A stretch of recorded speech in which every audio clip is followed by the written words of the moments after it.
Je vous invite à lire un texte des Écritures qui se trouve dans le livre de l'Apocalypse, le dernier livre de la Bible. Vous avez depuis quelques semaines, le Seigneur nous a, même plusieurs semaines même déjà, le Seigneur nous destine à ce livre extraordinaire qui est l'Apocalypse, au chapitre 21, les versets 22 à 25. Apocalypse 21. Je ne vis point de temple dans la ville. Retenez, parce que nous allons y revenir. Je ne vis point de temple dans la ville, car le Seigneur Dieu Tout-Puissant est son temple, ainsi que l'agneau. J'apporte une précision que je vais revenir plus tard. Alors, lorsque le texte nous parle du temple, dans notre compréhension habituelle du temple de Béthel, nous voyons le temple de Béthel. D'accord? Nous voyons un temple. Mais lorsque Jean nous dit qu'il ne vit plus de temple, il est question du sanctuaire.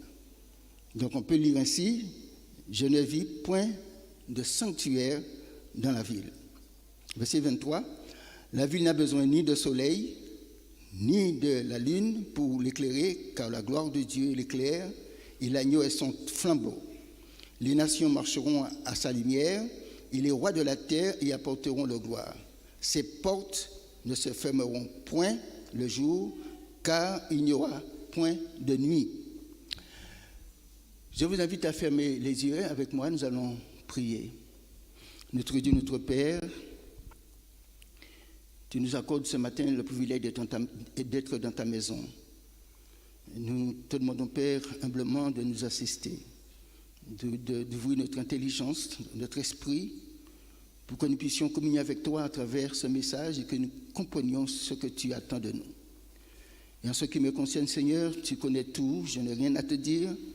Je te demande, Seigneur, par ton esprit, de me donner la force nécessaire de toucher ma bouche, mon corps, mon esprit, et qu'ainsi, Seigneur, ta parole soit tout simplement délivrée par la puissance de ton Esprit Saint.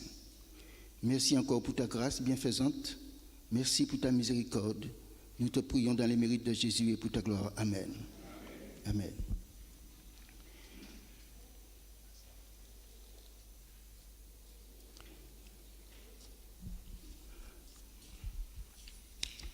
Dans l'Apocalypse, un chassé-croisé se produit entre les scènes célestes et terrestres. Ce qui a tendance à paraître complexe pour nous.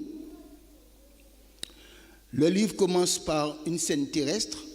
Jean était sur l'île de Patmos, d'accord, quand il a eu ses visions. Et le livre se termine par une scène terrestre.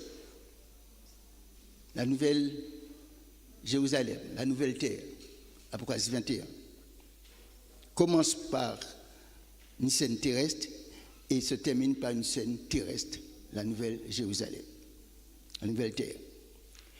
Mais en règle générale, j'en vois une scène dans le ciel, un culte d'adoration ou un événement dans le sanctuaire qui déclenche ou qui révèle des événements sur terre, sur la terre.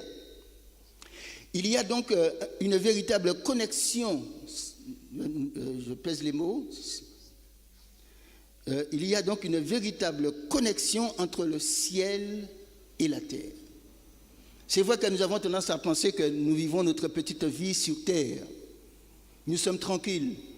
Et le ciel là-haut, il y a des choses qui se passent, mais qui ne nous concernent pas forcément. Mais nous devons le savoir que tout ce qui se passe dans le ciel aujourd'hui nous concerne. Vous allez comprendre pourquoi. La race humaine est au centre du processus du salut. Dieu a établi un plan pour nous sauver. Dieu a établi un plan pour nous sauver. Nous en sommes conscients, je l'espère. Pour nous sauver, nous arracher de la mort éternelle, de la disparition éternelle, Dieu a établi un plan.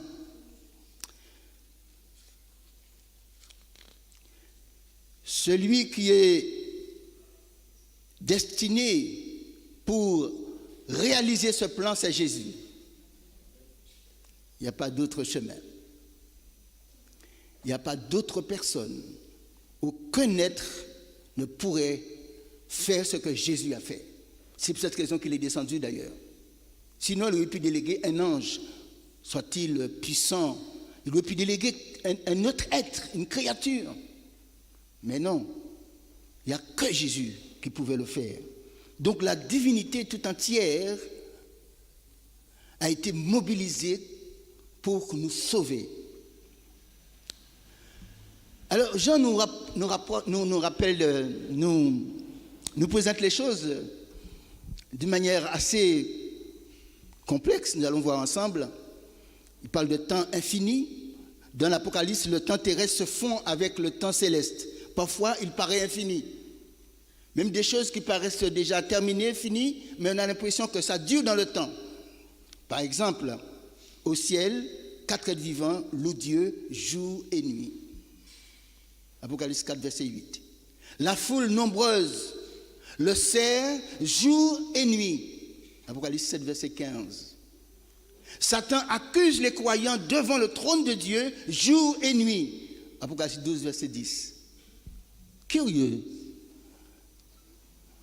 Lorsque nous lisons ce texte comme cela, c'est pour cette raison d'ailleurs, l'Apocalypse est un livre qu'il faut lire avec beaucoup de prudence et ne pas s'arrêter forcément aux mots. Je dis forcément, parce que nous sommes dans un livre extrêmement symbolique. Alors, jour et nuit, 4 êtres vivants louent Dieu, la foule nombreuse le sert jour et nuit, Satan accuse les croyants devant le trône de Dieu jour et nuit. Quelques exemples, il y en a d'autres, jour et nuit. Alors je vous pose une question. Je sais que nous ne sommes pas à l'école du sabbat, nous ne sommes pas à l'étude. Dans le ciel, au fait, il y a la nuit dans le ciel?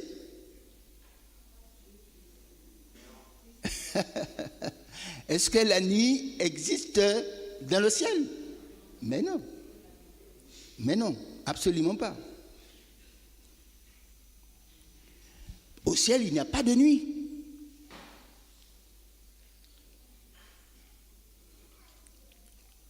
Jean utilise le langage terrestre, le cycle de 24 heures, pour décrire le temps céleste. Peut-être qu'il n'y avait pas d'autre façon de le décrire. Donc, pour bien montrer que c'est quelque chose qui va durer et qui dure toujours, à chaque instant, Jean nous dit jour et nuit. Mais dans le ciel, il n'y a pas de nuit dans le ciel.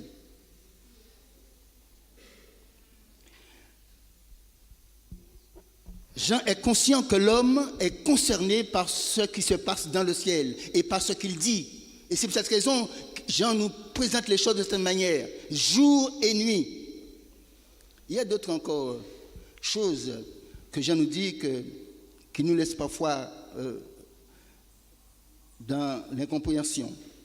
Sur terre, les adorateurs de la bête et son image n'ont de repos ni jour ni nuit. Quelques exemples encore.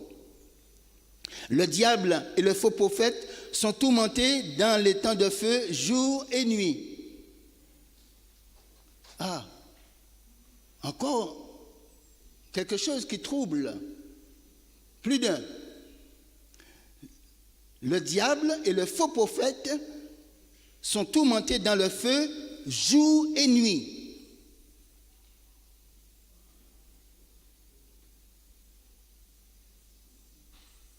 Et pourtant, ils ne seront plus. Ils ne seront plus. Comment comprendre que les réprouvés, le diable, les faux prophètes, vont brûler pendant des nuits, des siècles et des siècles? Ce n'est pas possible. J'ai quelque chose à nous dire là. Il y a une vérité fondamentale à retenir dans cela. ce n'est pas pour faire beau, pour plaisir d'écrire des belles phrases, des choses qui sont de l'ordinaire. Non, il y a quelque chose d'important là pour nous. Mais même quand les événements s'achèvent sur Terre, on a l'impression qu'ils se prolongent. Ils semblent ne jamais s'arrêter. Frères et sœurs, chers amis, écoutons-nous bien. C'est leurs répercussions qui sont éternelles. Leurs répercussions sont éternelles. Les choix que nous faisons aujourd'hui auront des conséquences éternelles.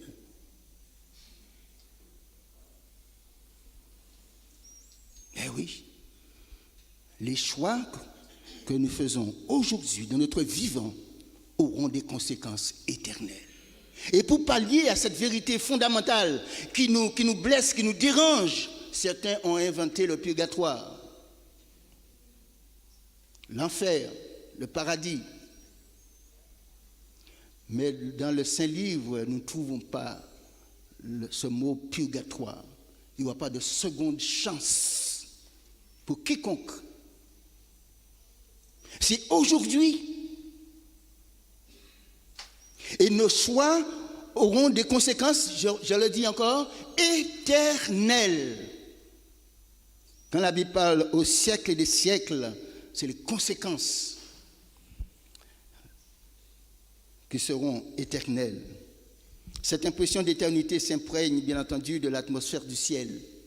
Dieu ne fait pas les choses à moitié, comme les humains. On revient, on refait, on est toujours en train de refaire. Vous avez remarqué, aujourd'hui, on achète des appareils ménagers, mais c'est prévu pour un nombre de temps. J'ai cru entendre même le chef, le président avait demandé aux constructeurs de ne pas exagérer. Parce que je me souviens, lorsque j'étais jeune, lorsque j'étais enfant, vous en êtes témoin, mes parents avaient un réfrigérateur, ça durait. On a pris naissance, on les a trouvés là, on a 15 ans, 16 ans, 17 ans, l'appareil là est là toujours en train de fonctionner. Mais aujourd'hui, non. On est en train d'un système de faire et refaire, toujours la société de consommation. Mais dans le ciel, les choses ne passent pas ainsi. Lorsque Dieu décide quelque chose, cela a des répercussions éternelles. Et c'est pour cette raison que Dieu nous dit de réfléchir bien, de ne pas renvoyer à demain ce que nous pouvons faire aujourd'hui, parce que demain ne nous appartient pas. Demain ne nous appartient pas. Et les choix que nous faisons, alors que nous vivons, alors que nous respirons, auront des conséquences éternelles. Il n'y aura pas de purgatoire, on va revenir, on va réentendre l'évangile, non. C'est pour tromper les hommes que Satan a inventé ce système.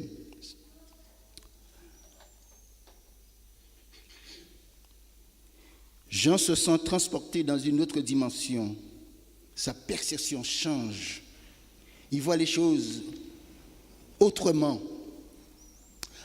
Dans l'Apocalypse, la description du sanctuaire dépasse l'imagination. Jean nous parle du sanctuaire.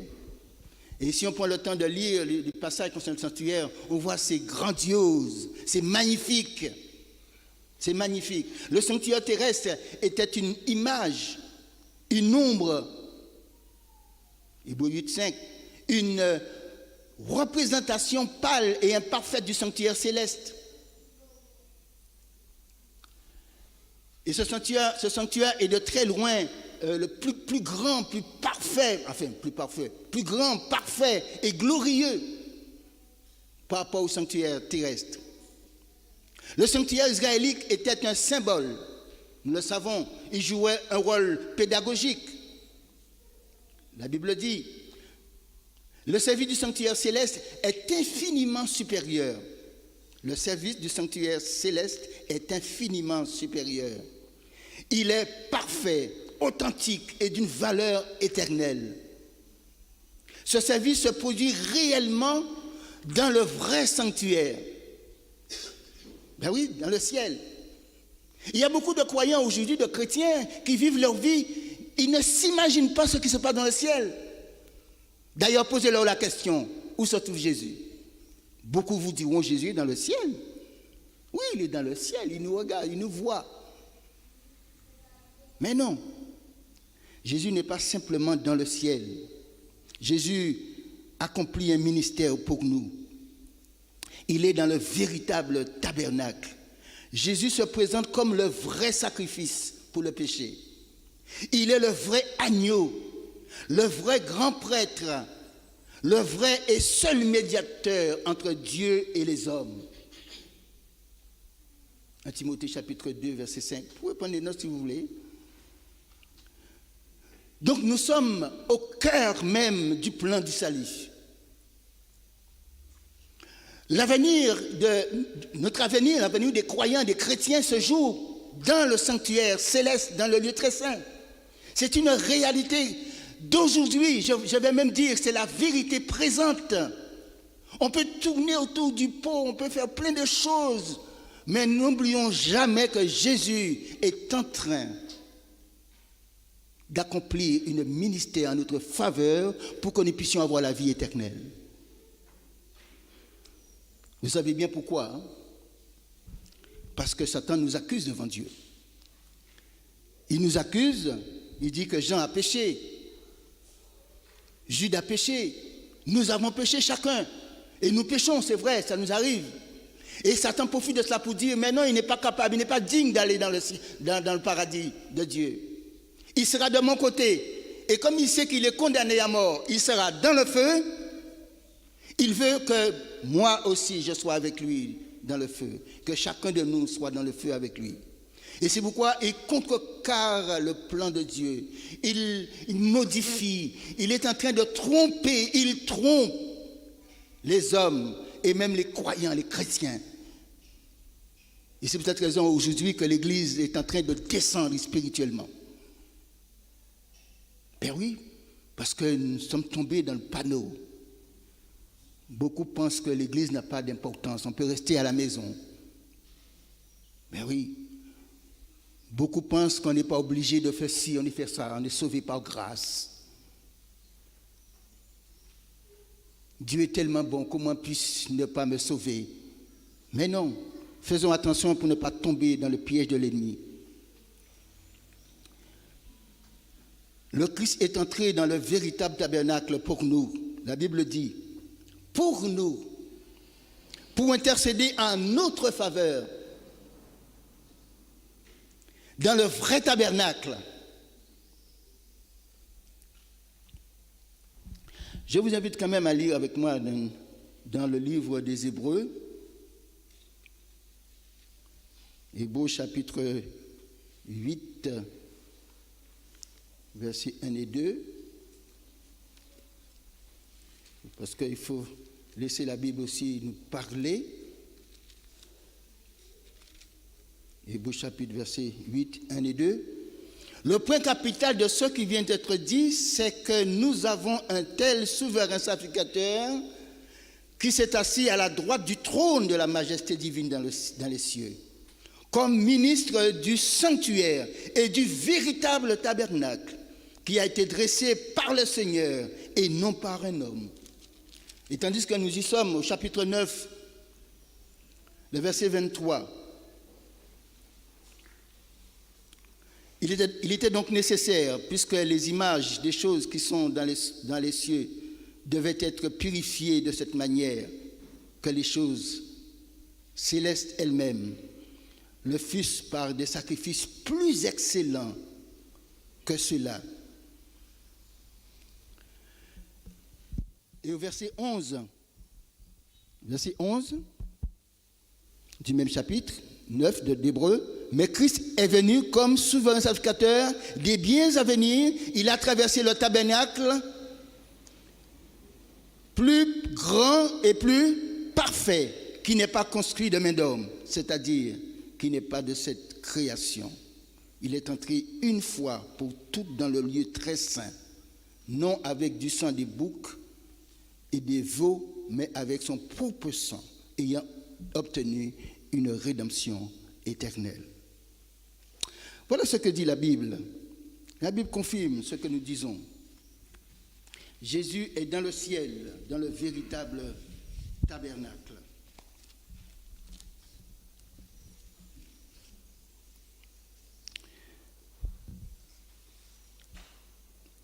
Alors, vous avez certainement remarqué quelque chose, mais nous y reviendrons. On parle de sanctuaire céleste. On parle du tabernacle. Et Jean nous dit qu'il ne vit point de sanctuaire, point de temple. Nous y reviendrons. Lorsque Jésus va finir son œuvre de médiation en notre faveur, il va bien entendu sortir du temple.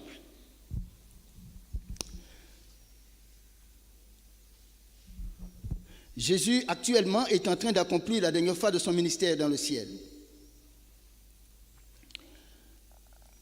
Et cette période est importante. C'est du sérieux. Parce que Jésus est en train de se présenter pour nous. Et lorsque Jésus va terminer son œuvre de médiation, ça sera fini. Ça sera fini. Et Jean nous dit que dans le ciel, il y a toute une mouvance. Les anges sont en activité. Nous savons que le Saint-Esprit aussi prépare l'Église, prépare les croyants pour le retour de Jésus, donc avant la fermeture de la porte de la grâce. Mais les anges aussi sont au service de Dieu, dans le ciel. Ils sont dans une activité incessante. Ils sont sur tous les fronts. Ils sont partout. Ils font tout, souvent dans les coulisses. Oui, parce que ces anges sont au service de Dieu. Parce que Jésus est en train d'accomplir la dernière phase de son ministère. Ça va être bientôt terminé. Les anges, l'ange révélateur dévoile la vision à Jean. L'ange scelleur imprime le sceau de Dieu. L'ange des parfums verse de l'encens sur la terre. L'ange du feu saute de l'autel. L'ange des eaux déclare que Dieu est juste. L'ange du soleil crie aux oiseaux du ciel, de venir pour leur grand festin. Apocalypse 19, verset 17. L'ange de l'abîme enchaîne le dragon. Apocalypse verset 20. L'ange géomètre mesure la nouvelle Jérusalem. Apocalypse 21, verset 15. Des milliards d'anges rendent gloire à l'agneau. Apocalypse 14, versets 11 et 12. Des anges sont en mission aussi. Dieu a délégué des anges pour nous entourer, pour nous accompagner. Donc vous voyez, nous ne sommes pas seuls. Dieu ne nous a pas abandonnés. Et ce qui se passe dans le ciel nous concerne. Alors ce texte, surtout dans Hébreux chapitre 1, si vous voulez avoir la référence. Hébreux chapitre 1, verset 14. Les anges exercent un ministère en faveur de ceux qui doivent hériter du salut. Dans le 6e signe, Jean voit 2 anges. Ça, je vous invite à lire ce texte avec moi. Dans le livre d'Apocalypse chapitre 14. Combien de temps qu'il me reste? Apocalypse chapitre 14. Vous allez voir quelque chose d'étrange. Parce que je vous disais que nous sommes vers la fin. Je suis vers la fin du message aussi. Ne soyez pas trop... n'ayez pas peur que je termine à 13h. Alors, dans le livre d'Apocalypse chapitre 14, Jean voit deux anges, voire 3 anges, 2 anges qui sortent du temple. Alors, je lis pour vous. Apocalypse 14, verset 15. Et un autre ange sortit du temple, criant d'une voix forte à celui qui était assis sur la nuée, lance ta faucille et moissonne. Pourquoi? Car l'heure de moissonner est venue, car la moisson de la terre est comment? Mûre. La moisson est arrivée à maturité. Le verset 17. Un autre ange sortit également du temple. Attendez bien, du temple. Qui est dans le ciel, ayant lui aussi une faucille tranchante. Verset 18. Et un autre ange, le 3e, vous allez voir, il sort où? Il sort du temple aussi? Ah, un autre ange qui avait autorité sur le feu sortit de l'autel. Il s'adressant d'une voix forte à celui qui avait la faucille tranchante en disant, lance ta faucille tranchante et vendange les grappes de la vigne de la terre, car les raisins de la terre sont mûrs. Les raisins de la terre sont mûrs. Vous voyez, les deux cultures arrivent à maturité. C'est la fin. C'est la fin. C'est la fin du jugement investigatif dans le lieu très saint du sanctuaire céleste. C'est vraiment la fin. Alors, à ce moment-là, vous voyez, il y a deux catégories de personnes ici. La moisson et la vendange. Vous voyez, deux catégories d'individus. Il n'y a pas de troisième, il n'y a pas de strapontin, une troisième voie possible, un purgatoire. Non. La Bible ne dit pas cela. Deux catégories de personnes.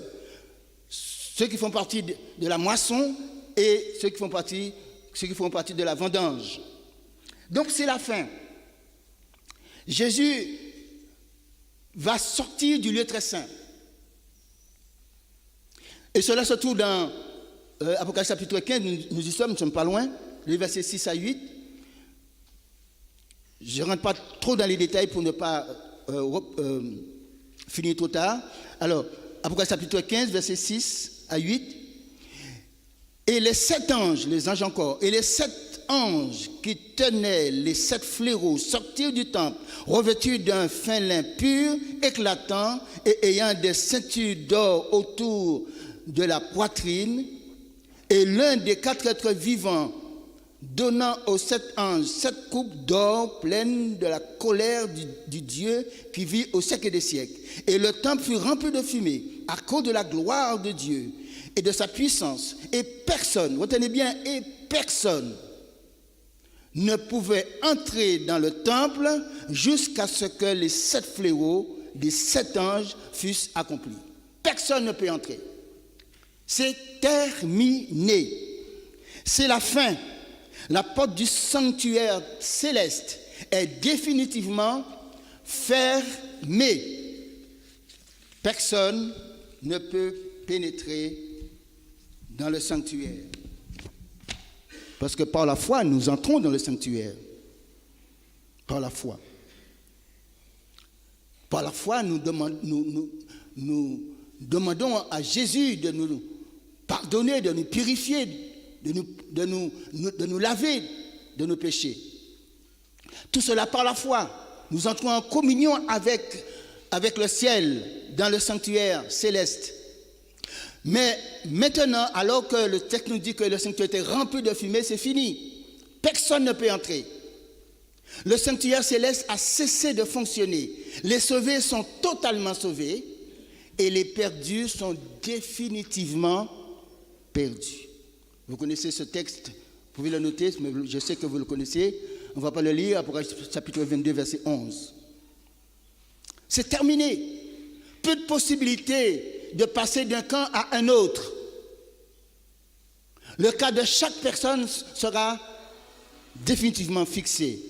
Rappelons-nous l'histoire de Noré. Quand Noré a prêché pendant 120 ans, Dieu est patient, Dieu est amour, Dieu est bon.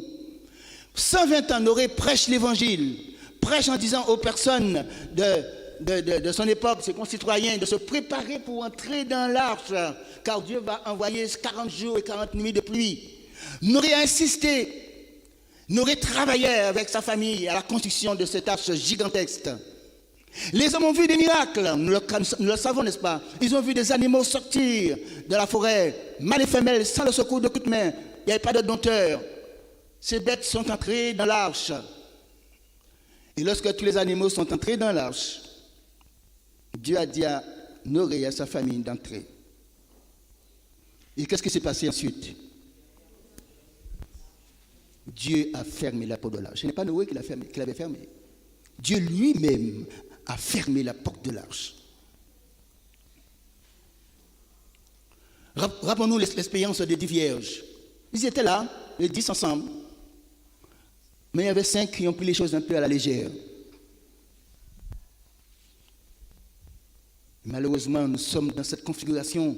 Et faisons attention, frères et sœurs, chers amis. Ne prenons pas cela à la légère. Notre avenir, notre vie éternelle se joue dans le ciel.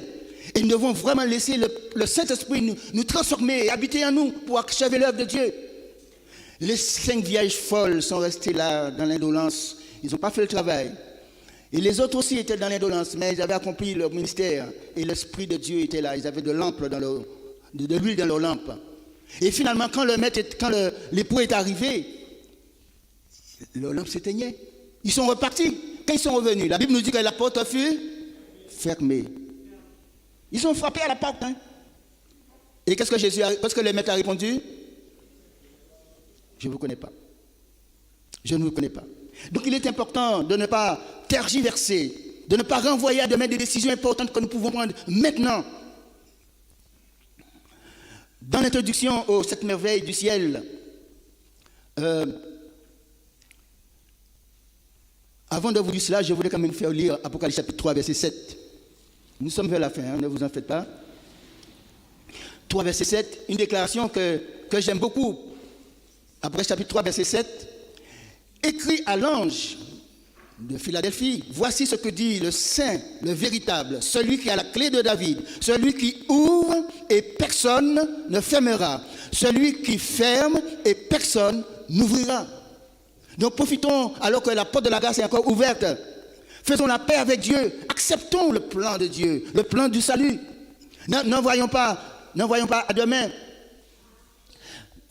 Dans l'introduction aux 7 merveilles du ciel, vous savez, dans l'Apocalypse, il y a 7 merveilles du ciel. Ce n'est pas le sujet aujourd'hui. Mais dans l'introduction aux 7 merveilles du ciel, une voix forte venant du trône célèbre la présence de Dieu dans la Nouvelle Jérusalem. Alors, ce n'est pas rien, cela se trouve dans l'Apocalypse, bien entendu, chapitre 21, verset 3.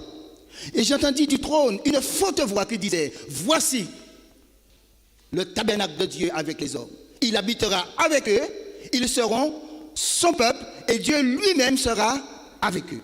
Voici. Et remarquez bien, il y a eu une manifestation.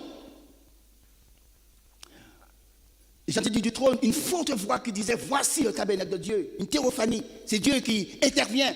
Et là, Dieu nous fait savoir qu'à ce moment-là, il sera désormais avec son peuple, les rachetés. Ben oui, Dieu sera avec nous. Il sera toujours avec nous. Le trône de Dieu sera dans cette nouvelle Jérusalem. Dieu sera avec nous. Vous allez dire, mais pourquoi il dit ça comme ça? Mais nous le savons ça.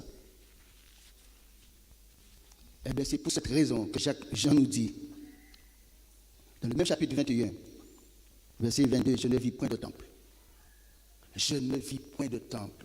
Je ne vis point de sanctuaire, parce que le sanctuaire a cessé de fonctionner. Le sanctuaire céleste a cessé de fonctionner. Plus besoin de sacrificateurs. Plus de péché à pardonner. Plus de repentance. Plus de conversion. Plus de salut. Le temps est passé. C'est fini. Terminé. Et c'est pour cette raison que Jean nous dit que je ne vis plus de temple, de sanctuaire. Pas dans le ciel, dit-il, hein, mais dans la nouvelle Jérusalem. Où les rachetés seront présents, seront là. Et où Dieu lui-même sera au milieu de son peuple. Plus besoin de sanctuaire. Parce que le problème du péché a été réglé. Ben oui.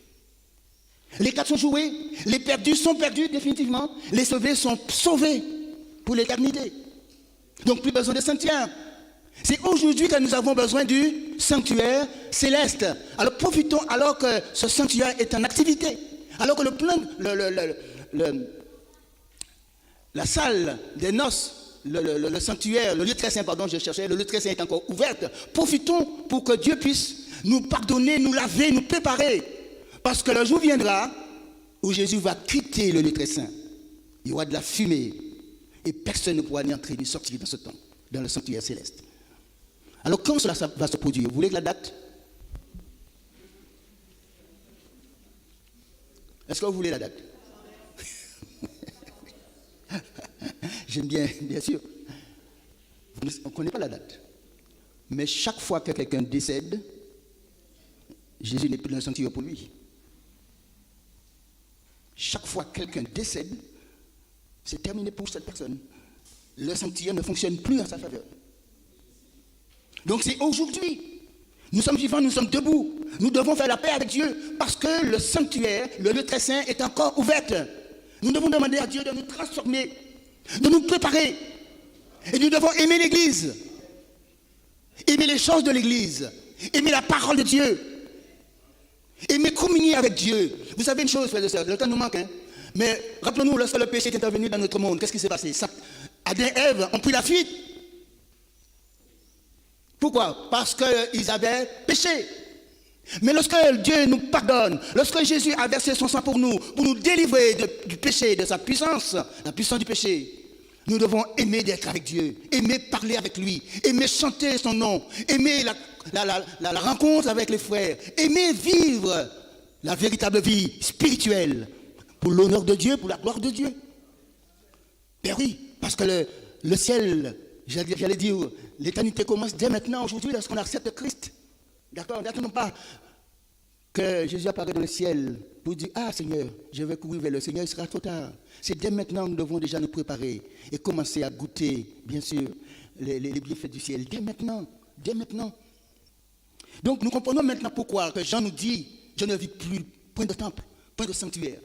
C'est caduc. Elle n'est plus en fonction. Jésus a déjà plaidé. Jésus a plaidé en notre faveur. Et depuis 1844, nous l'avons dit encore ce matin, Jésus est entré dans le lieu très saint. Et Jésus plaide pour nous lorsque nous nous tournons vers lui. Donc c'est le moment, c'est maintenant. Aujourd'hui, nous devons nous tourner vers Jésus dans le sanctuaire céleste. Et précisément dans le lieu très saint. Et Jésus défend notre cause. Ah, j'aime ça. Vous savez, il y a des textes de la Bible, je ne vais pas prononcer, mais il y a des textes de la Bible, Jésus va prononcer notre nom dans le ciel, devant les anges, alors que Satan cherche à nous condamner. Ben oui, Jésus va prononcer le nom de Jean Voutou. Waouh! Dans le ciel, parmi les 2/3 d'anges qui n'ont pas péché, ils vont entendre le mot nom dans le ciel. Et ils vont dire que oui, il a péché, mais il s'est confessé à moi, il a demandé pardon. Il mérite d'être avec moi dans mon paradis. Et Jésus va montrer les signes, il va dire que j'ai versé mon sang pour lui à la croix. Et cela est valable pour chacun d'entre nous, frères et sœurs, chers amis. Prenons le temps d'étudier la parole de Dieu pour affirmer notre foi et faire confiance à Dieu. Jean ne vit plus de temple. Voilà la raison. Parce que c'est devenu caduc. Le sanctuaire céleste n'est plus en fonction. C'est terminé. Je ne vois plus de sanctuaire, nous dit Jean. Et pourtant, cependant, il y a un sanctuaire. Vous avez vu le titre du message? C'était le nouveau sanctuaire. Certainement, lorsque vous avez vu peut-être le message, le nouveau sanctuaire, vous avez pensé au sanctuaire céleste. Mais le nouveau sanctuaire, dans le texte, vous l'avez vu certainement, vous l'avez lu avec moi. Dans le nouveau sanctuaire, je termine avec cela, Jean nous dit, je ne vis point de temple dans la ville, point de sanctuaire. Car le Seigneur Dieu Tout-Puissant est son temple. Amen. Ben oui, ainsi que l'agneau. Nous serons en présence même de Dieu. On n'aura pas besoin de lampe, on n'aura pas besoin d'électricité. Dieu va éclairer son peuple. Jésus sera notre sanctuaire, sanctuaire vivant. Amen. Un sanctuaire vivant. Et cela pour l'éternité. Parce que Jésus sera avec nous. Amen. Vos frères et sœurs, je ne sais pas combien d'entre vous qui aimeraient vivre cela. Vous voulez voir la main de ceux qui aimeraient vivre cela. Amen. Gloire à Dieu. Que le Seigneur soit loué. D'être en présence de Jésus, le toucher, de voir Dieu face à face, comme Adam et Ève avant le péché. Voir Dieu, le visage de Dieu. Oh là là, c'est incroyable. Incroyable. Incroyable, incroyable. On restera vraiment dans l'émerveillement. Les mots nous manquent aujourd'hui d'expliquer cela. Mais pour terminer, je vais lire avec vous juste vraiment ce dernier verset qui se trouve dans Apocalypse chapitre 5. J'aime ce texte parce qu'il nous montre, il met de l'eau à la bouche, il nous fait déjà goûter ce moment extraordinaire. Apocalypse chapitre 5. Je regardais, nous dit Jean, et j'entendis la voix de beaucoup d'anges autour du trône, et des êtres vivants, et des vieillards. Et leur nombre était des myriades, et des myriades, et des milliers de milliers. Ils disaient d'une voix forte, l'agneau qui a été immolé est digne de recevoir la puissance, la richesse, la sagesse, la force, l'honneur, la gloire et la louange. Et toutes les créatures qui sont dans le ciel, sur la terre, sous la mer, et tout ce qui je les entendis qui disaient, à celui qui était assis sur le trône et à l'agneau, soit louange, l'honneur, la gloire et la force au siècle des siècles. Et les 4 êtres vivants disaient Amen. Et les vieillards se prosternèrent et adorèrent Dieu. Amen. Ah oui, avec la grâce de Dieu, je souhaiterais vraiment que chacun d'entre nous soyons parmi ces personnes qui louent Dieu. Que le Seigneur nous aide et que son esprit imprime en nous ces vérités fondamentales. Et pensons que, alors que nous sommes en train de vivre notre petite vie, le ciel est dans la mouvance pour nous. Le ciel est en activité pour nous. Ne négligeons pas, lorsque nous mettons à genoux, à penser à ce Jésus qui est dans le très saint pour nous. Et que tout ce qu'il fait pour nous sauver. Que Dieu soit loué. Bon courage à chacun.